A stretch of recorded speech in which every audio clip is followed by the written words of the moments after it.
Welcome, audience. Today, the topic of my discussion is the language and particularly the Urdu language. Because in Pakistan, our national language is Urdu, and while the language imposed as a source of education is English. So, actually, a large number of people who get education from the lower level or middle level institutions, they are deprived of their right of education, which is the very fundamental and basic right in our constitution that government will provide will facilitate people to get the best education. So, if we talk about the importance of particularly Urdu language, actually, Urdu is one of the three languages that has created maximum literature in minimum time. In just 300 years, it has created so many, we can say, the Islamic literature, we can say the Asian values. It has a very rich culture and thoughts. I will quote the statement of a British High Commissioner who, during addressing us in a literature festival, she said that when the civilizations are to be buried, first thing to be buried will be the language. It means to cut off the people from their history and from their literature.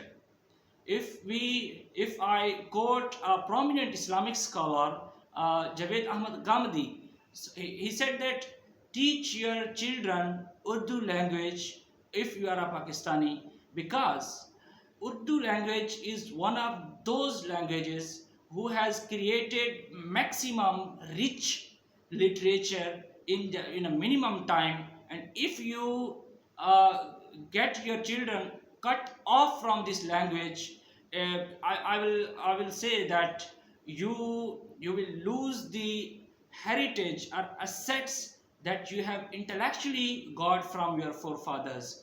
Uh, it's very sad to say that Iqbal, a prominent philosopher, about whom Ahmad Javed, a contemporary scholar, philosopher, and a poet, he says that if the Islamic civilization has to be built, then it must have to take the support of Iqbal.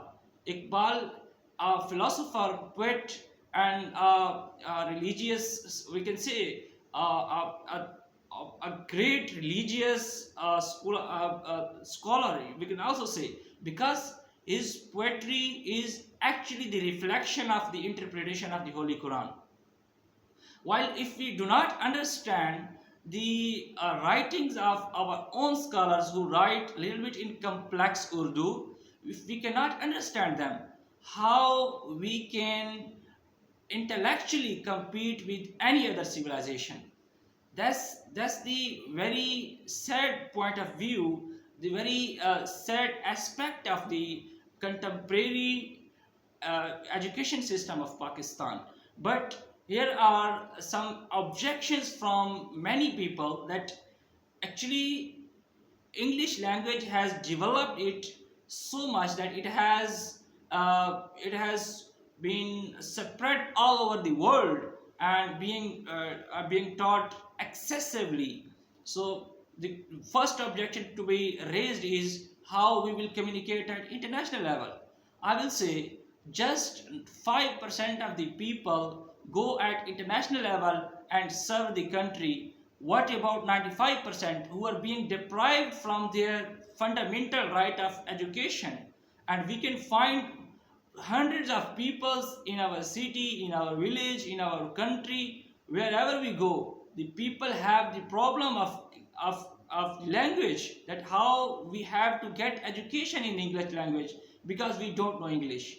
And they stop getting education after matriculation.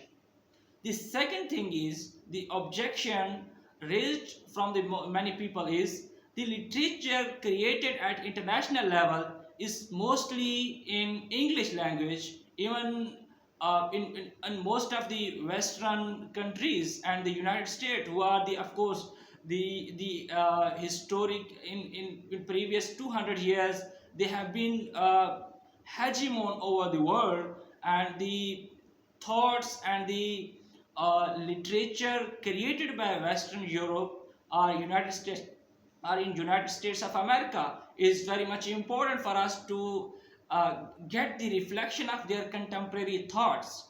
So I will say that you must have the institutions who can translate that beneficial material into Urdu language, while those who have to serve at the international level, maximum 5 to 10%, you can have a system, a particular courses to train them to serve at international level. Thank you very much.